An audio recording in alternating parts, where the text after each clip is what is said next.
Oh no, I'm just waiting. For what? Well, because when I edit, you don't just cut and then start talking. You have to like fade in or whatever. Fade to black. Yeah.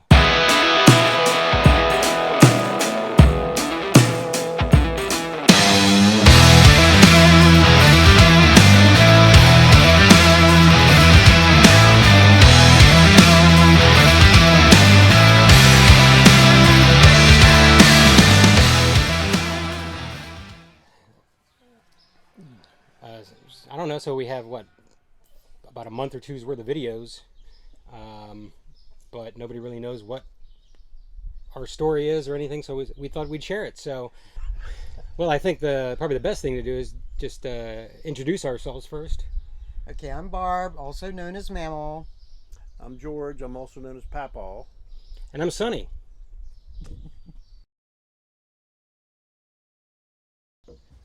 That was my grandfather's name.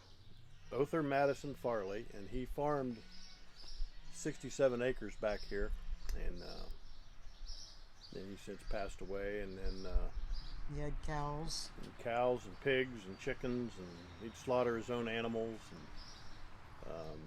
most of the stuff they ate was off the farm.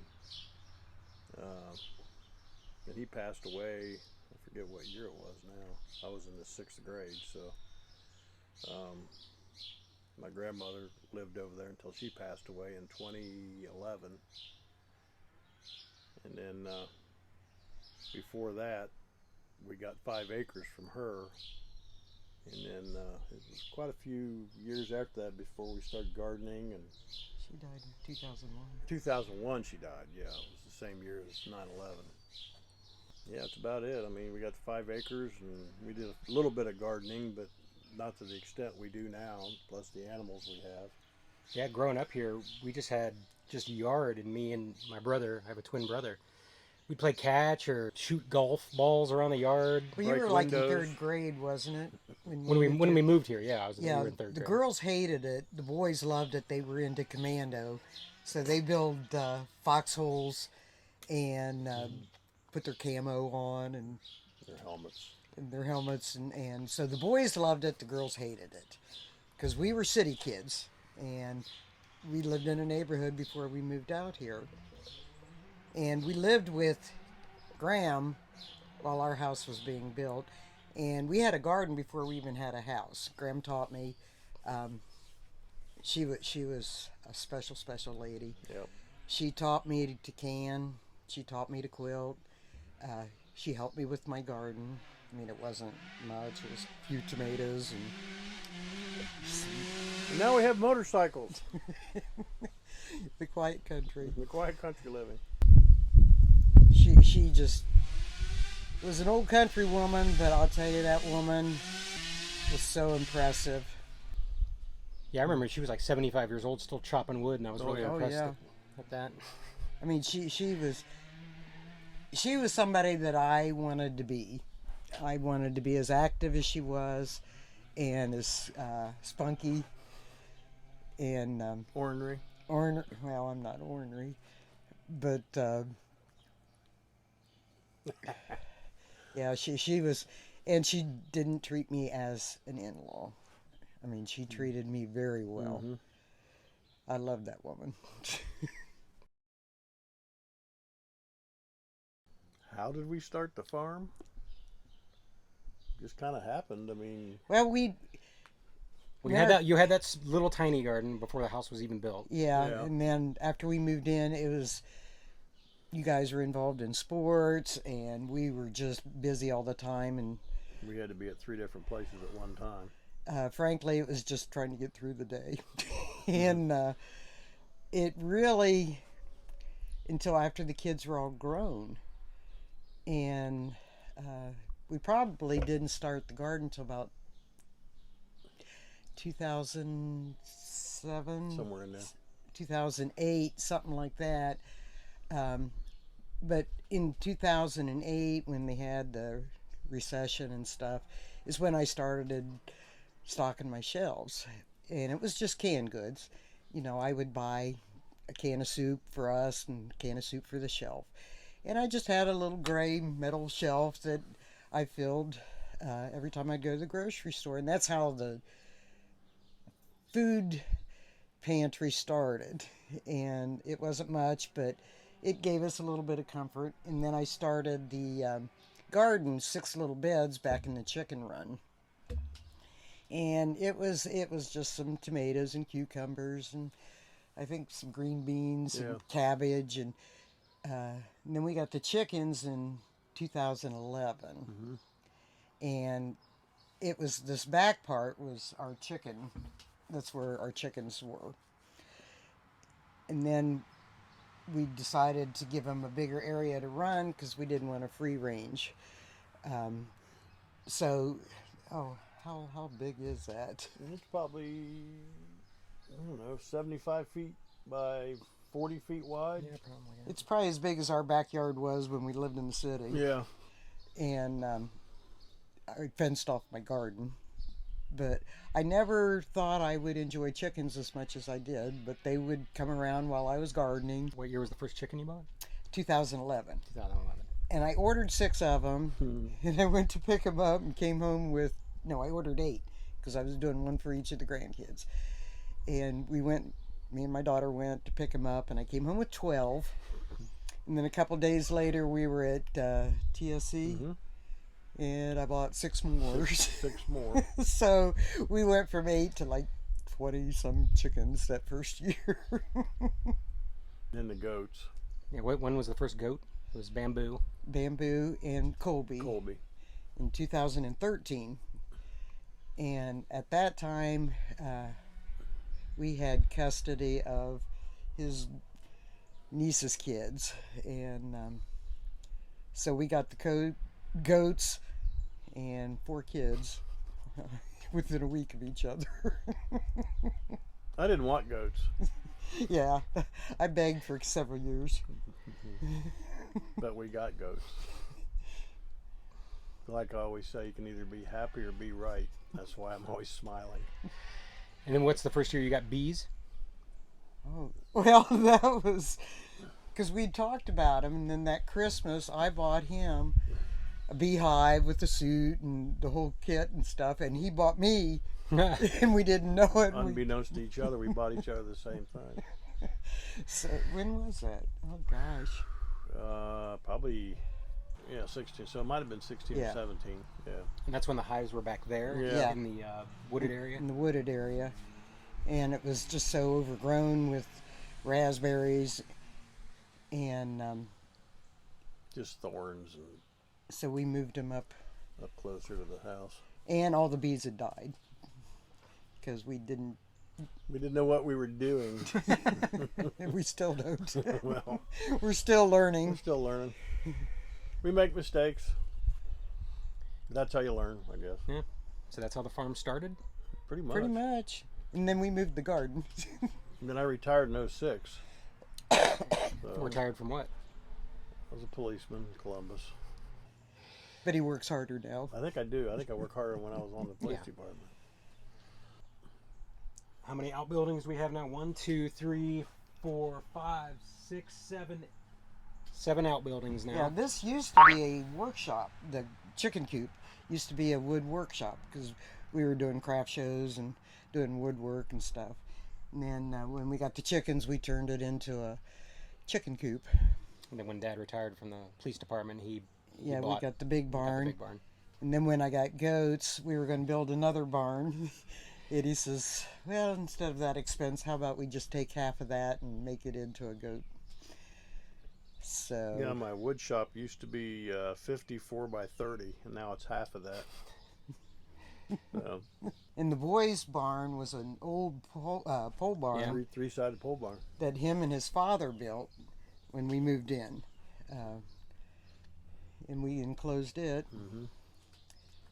That's where the boys and $2. the 2 bucks are. And the boys are Weathers. Yeah, well, yeah, the boys are Weathers, which means castrated. They're castrated. And they just eat resources. Yeah, they're useless. They're pets. They're useless eaters, but we love them.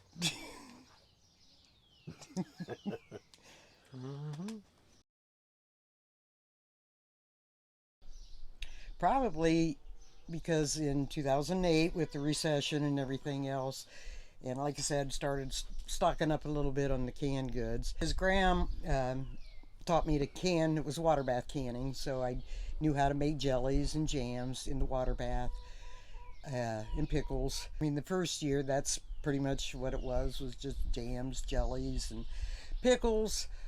And then I wanted to learn to pressure can, but I was scared.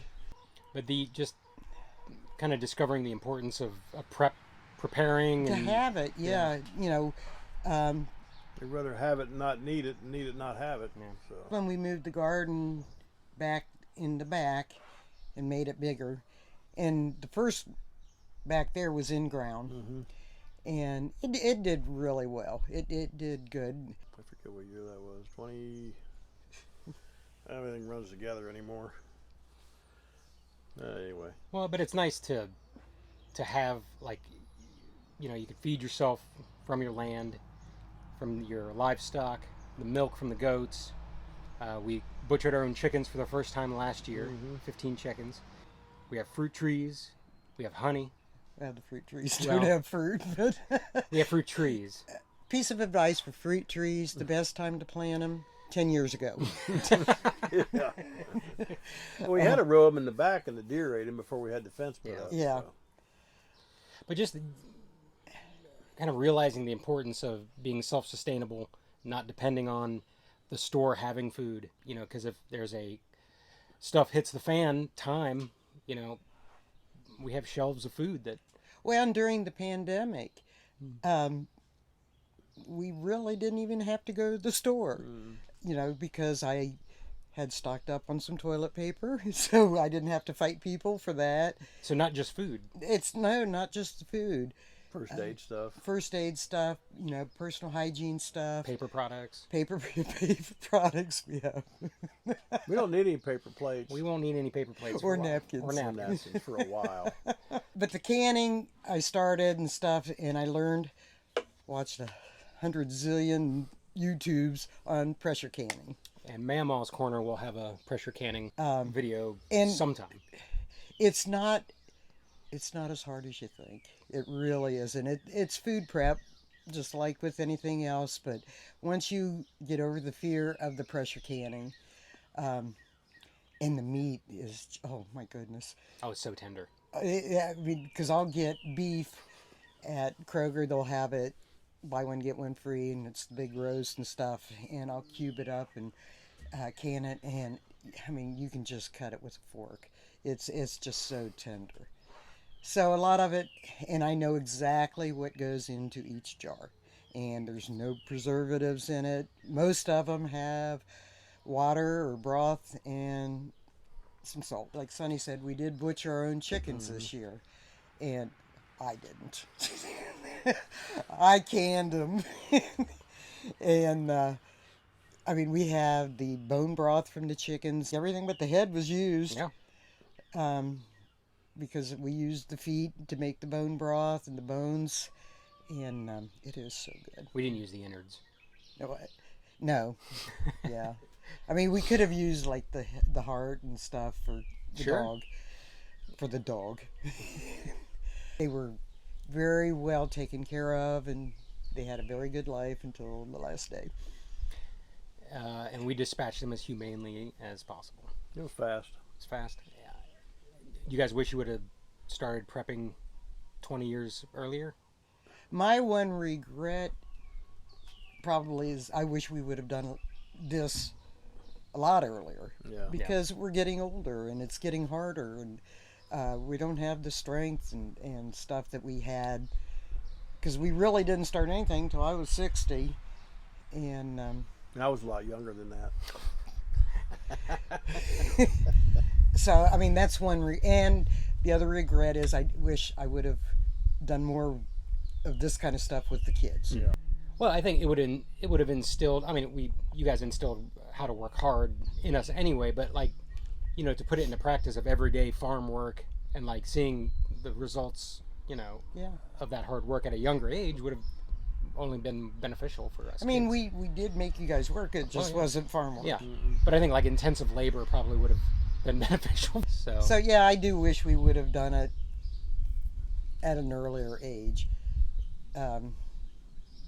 because it's hard work, but I enjoy it. It's a good tired. It's rewarding. You know, and when harvest time comes, you know, I get exhausted. And the house is a mess. Oh, the house! Oh my gosh, because I'm not going to carry my big canner and my jars and stuff up and down the steps, so they pretty much stay in the kitchen. Who cares? But it's so rewarding to see jars down on my pantry now that are, you know, if I want to make a thing of chili, I can go down and I grab a jar of tomato juice and I grab a jar of hamburger and I grab a jar of chili beans, and I've got dinner in 15-20 minutes. Well, that's a good practice for people who even don't have a farm, is that how you started, buy one can, save one can. Right. Buy one can, save one can. Yeah, it adds up quick. I mean, it adds up a lot quicker than you think. And if there's a sale, you buy 5 cans. Yep. And only buy things you eat. You know. Don't get 20 cans of garbanzo beans. Yeah, I mean, if you don't like garbanzo beans, you know, don't buy garbanzo beans. But if you like beans and weenies, buy 10 cans of beans and weenies. And beans have a lot of protein, so. That's the other thing too, kind of developing a taste for nutrient-rich food that as kids, like, we don't like. But, you know, as adults, you kind of develop a taste for things like... That's like I used to hate broccoli, asparagus, Brussels sprouts. I used to hate all that. Stuff's good. Yeah. I mean, I love that stuff. And I think it depends on the way it's fixed, too. Yeah. It's like green beans and bacon grease. Whew, man, is that good.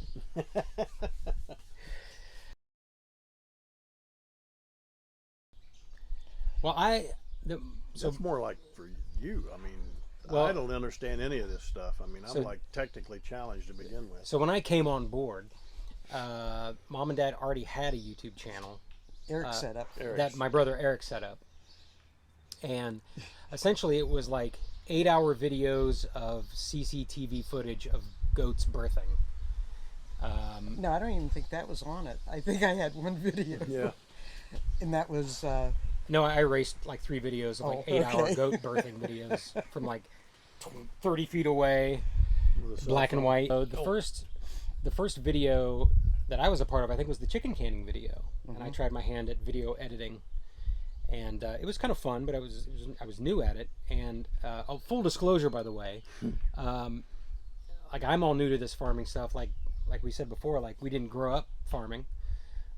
You know, I lived my life. I was married and I had a couple kids, and I didn't know how to do any of this, and I still don't know how to do it. Mom, you know, is trying to teach me about gardening, and it's just overwhelming. The amount of information, things you got to remember, when to plant, when to harvest, how to water. I mean, it's just like, I've never done it before, so I'm learning that. And I know in the videos it looks like I got it all together, but I have no idea what I'm doing. But I'm learning, and I'm having a lot of fun doing it. And not only am I learning the farming, but I'm learning the editing and video aspect of it all. So this is all new to me, but I'm really enjoying it. But it's like a diary too. It's like a journal. Yeah. That we can look back and say, oh yeah, this is what we did, and this worked, and this didn't work, and selfishly too, like, Dad has his experiences with his dad building that pole barn.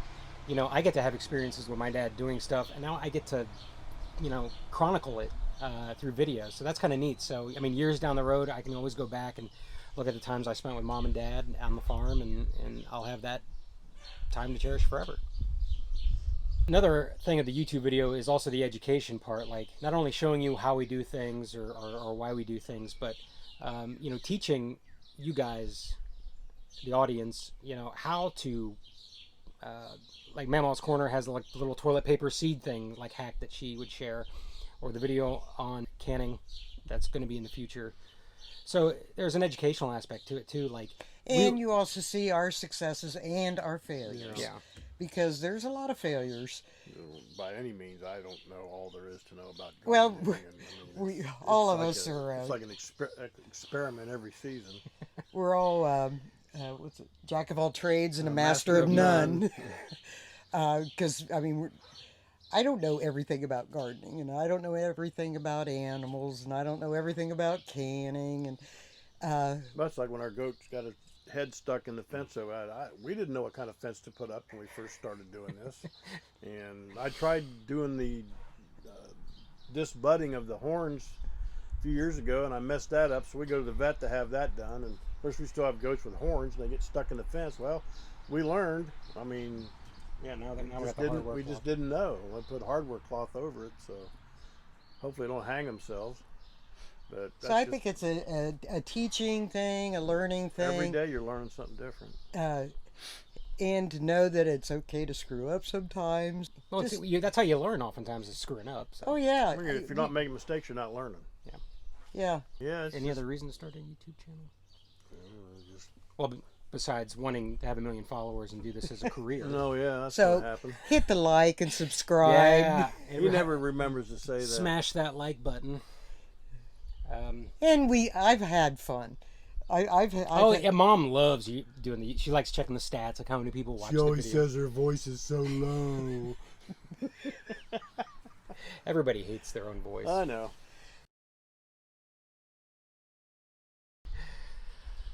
What is with me? So just through just a myriad of circumstances, I found myself back here at home, and it wasn't supposed to be long term. It was supposed to be just so I can get back on my feet, buy a piece of land or a house or whatever, and get out of your hair. But what ended up happening was, once I started kind of getting into the farm work, I really started enjoying it. Like, I just felt like my free time after work or whatever was just filled with things to do. And You help us out too, because like I said, our energy anymore is like, well, it's mutually beneficial. yeah. And I really enjoy it. Like, I enjoy hanging out with my parents. I enjoy taking care of the animals, fixing stuff, being useful. Just things I enjoy. And I like doing the YouTube. I like learning the editing. I like, sharing our story. And the future of the farm, I guess, depends on me. I will eventually take over this whole farm and keep the legacy of Other going. Yep. He has been a big help.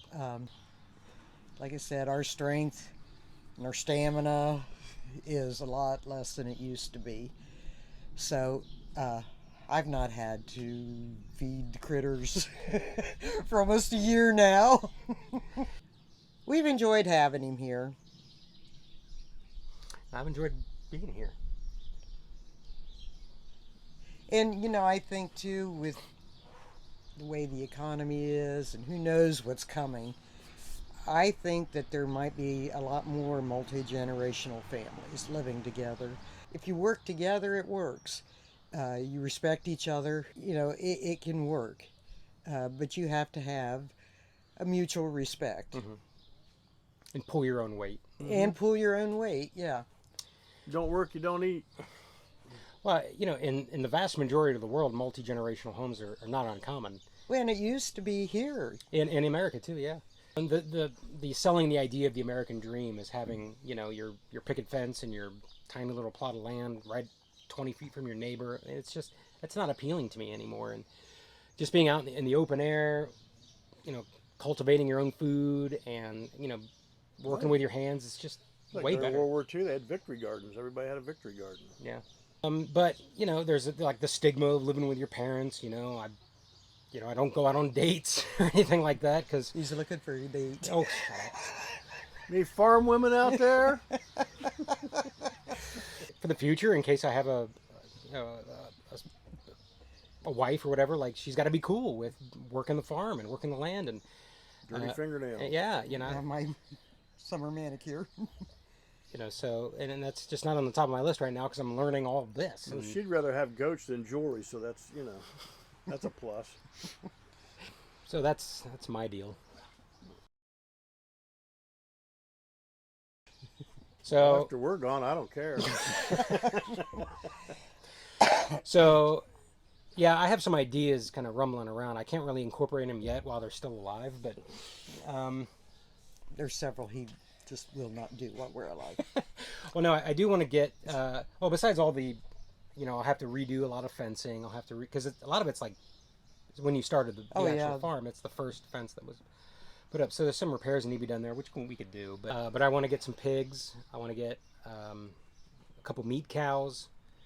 I want to maybe even expand the garden even more once I get more comfortable with it. Do like rows and rows and rows of corn and beans and food, to can and sustain my new lifestyle. But there's also that wooded area back there. I actually want to make like almost like a hangout spot, because you have the farm and everything on the farm has a purpose. The field is for the grazing, the runs for the chickens, the barn and the workshop are for this, that, and the other.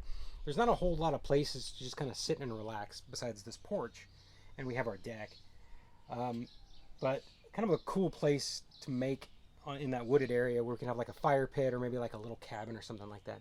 I don't know yet, but I have plans, and it'll all be on YouTube for us to chronicle, for me to chronicle anyway. But yeah, a lot of changes will happen. Like we'll have less weathers. I want to run the farm more like a business. And he'll dispatch our older chickens. We let him retire. So yeah, if chickens don't produce anymore, they'll get thrown to the pigs. You'll be dead anyway. Who cares? Farm life's rough, Mom. Well, it'll all be on the channel. I mean, we're not the biggest farm in the world. A lot of these farmers that have acres and acres would laugh at us. But yeah, we're a hobby farm. It's a hobby. It's a hobby farm. And, it keeps us in some food. No, I don't think they'd scoff. I think there's a lot of respect for hobby farmers because they're using what they have and the resources that they're given. I mean, we've got 5 acres. That's it. Yeah. I mean, and we really only utilize 2. Yeah. The rest of it just went to trees and grazing, and so that's all right. So that's it. Mm-hmm. Oh, and also I'll be doing some like different kind of things too. So we have like Mamaw's Corner where she kind of teaches you things.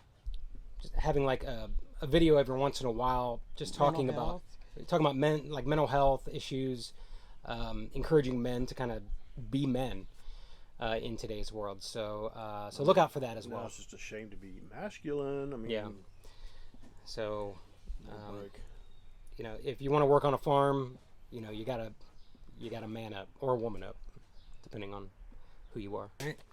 So, well, thanks guys for watching, and don't forget again to like, subscribe, and share. And share. And hit that. And comment. The notification bell. Yeah, and comment. We'd love to see some comments. And what you're gardening. Or share some secrets, because like I said, we don't know everything. And if you know something we don't, please share, because we would love to know. So, until the next one. See ya.